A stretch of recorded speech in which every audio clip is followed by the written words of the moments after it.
Hey kids, you ready for story time again? Well, we're going to read a book about a rule. It's a very special rule. So get ready and we'll read a book about a rule that we should follow. The book we'll read today is called The Bernstein Bears and the Golden Rule. Do to others what you would have them do to you. Created by Stan and Jan Bernstein with Mike Bernstein. When Sister Bear received a beautiful golden locket for her birthday, she was surprised and pleased. It was shaped like a heart, and it had her name on it. "Happy birthday, dear," said Mama and Papa Bear, giving her a big hug. Sister tried the locket on and looked at herself in the mirror. "I love it," she said. "I'm going to wear it all the time." "It opens up," said Papa. "Look." He showed her the little golden clasp that you press to pop the locket open. "Neat," said Sister. She looked inside, expecting to find a picture or a mirror or something, but all that she could see inside the locket were a few simple words. Do to others what you would have them do to you. Sister was puzzled. The words seemed familiar, but she wasn't sure why. "What's this?" she asked. "That's the golden rule," explained Mama. "What's that?" Sister wondered. Mama's eyes widened. "The golden rule is one of the most important rules there is," she explained. "That's why we have always had it hanging up on the wall of our living room." She pointed to the framed sampler above their mantelpiece. Sister gazed up at it in amazement. She had seen that sampler every day of her life. No wonder the words looked familiar.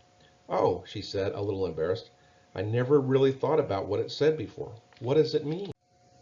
"The golden rule," Papa explained, "tells you to treat other people the way you want to be treated yourself." "Why is it inside my locket?" she wondered. "It's a golden rule because a golden locket for a golden little princess," said Papa, giving her a big kiss. "It's called the golden rule," explained Mama patiently, "because it's precious, just like gold. But it's not about the gold you wear around your neck or on your finger." She held out her wedding ring. "It's about the golden treasure you keep inside your own hearts.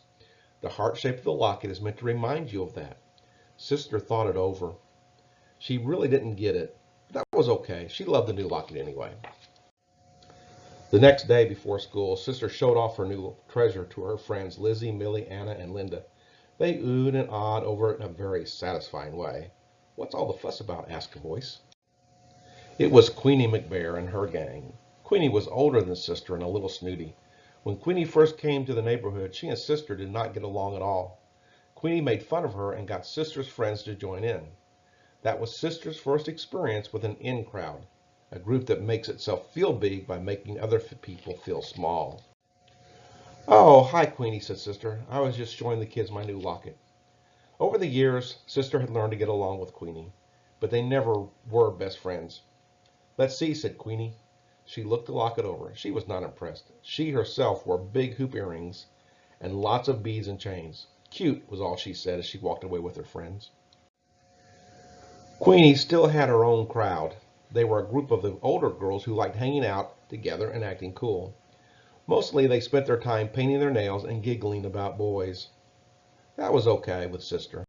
She had her own group of friends to hang out with, but it never occurred to her that this might be any kind of problem until a new girl came to school.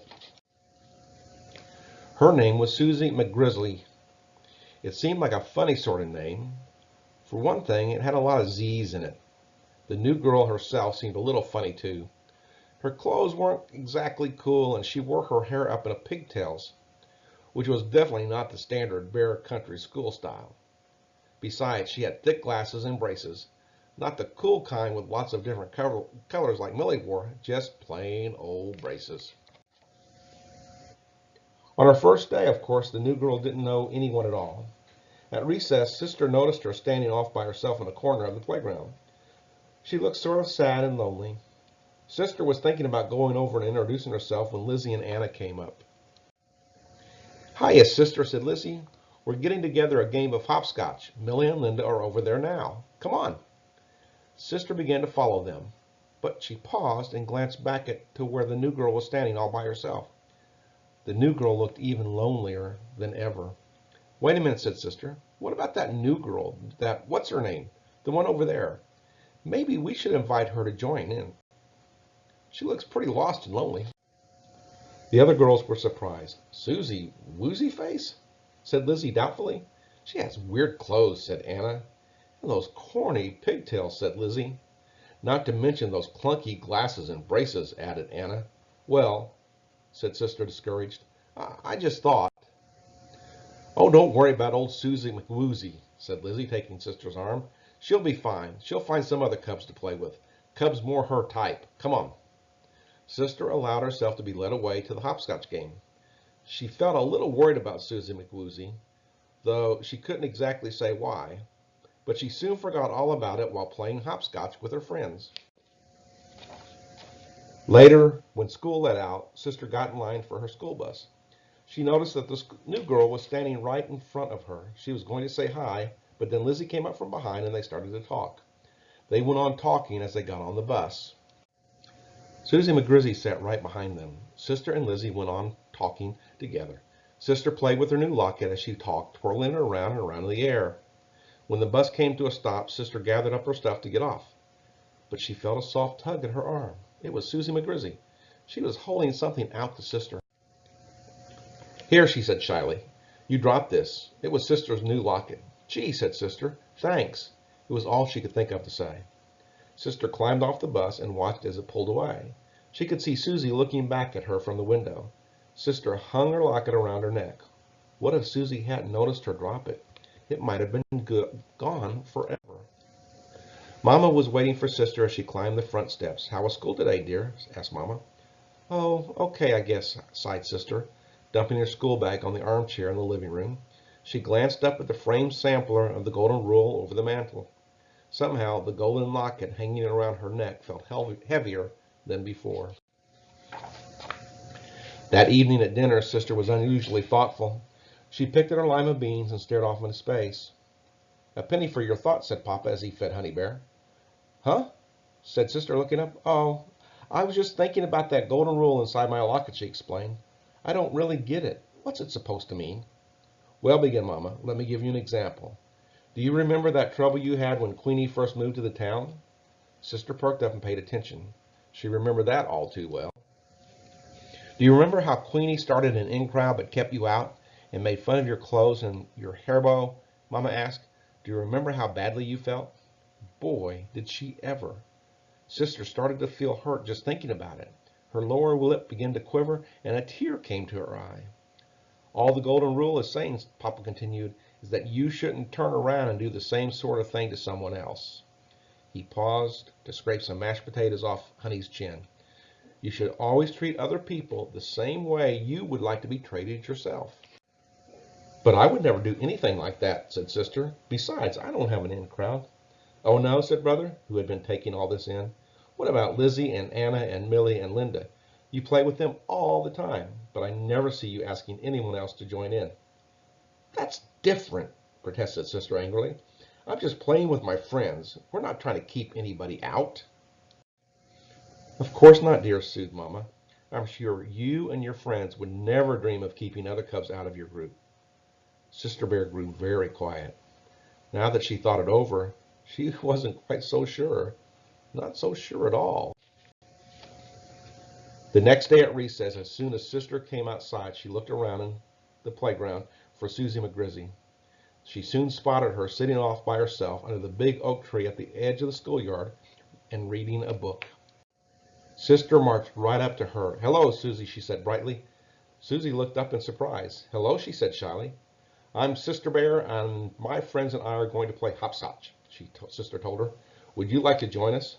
Susie's face lit up. "Oh, I'd love to," she said with a big bracy grin. "I love hopscotch." "Terrific," said Sister. "Do you want to see my locket?" "Sure," said Susie. "Okay," said Sister.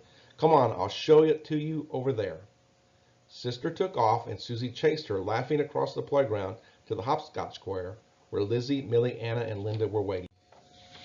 Susie's golden locket gleamed in the sun as she ran. Well, that's the end of our story. What do you think about the golden rule?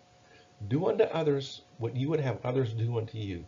Treat other people the way you want to be treated. Have you ever had somebody treat you badly? You know, pick on you, or call you a name, or make fun of you? Well, that kind of hurts, doesn't it? It makes you sad inside.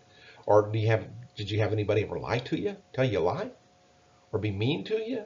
Well, that doesn't feel very good either. And so what the golden rule says, well, if you don't like to be treated a certain way, then you shouldn't treat other people that way because they probably don't like it either. So what God is telling us through the golden rule is we should treat other people the same way that we want to be treated. We want to be treated with love, and we want to be treated with respect, and we want to be treated with kindness and patience. And we want people to treat us that way all the time. So if that's what we expect people to do, then we should do the same thing. We should treat other people with kindness and love and respect and patience and all those good things. Got it? So what's the golden rule? Treat other people the same way that you want to be treated. Well, I hope you remember the golden rule this week when you're at school, or if you're not at school, even on the Zoom videos that you're doing. Treat people with respect, love them, treat your moms and dads and your brothers and sisters and all your family and friends that way. Use the golden rule. And if you can't be sure, stop and think about it and think, I'm getting ready to do this. Would I want somebody to do it to me? And the answer is no, then don't do it. If the answer is yes, it's okay. Well, hope you learned a lot. We love you, we miss you, and we hope to talk to you soon. Bye-bye.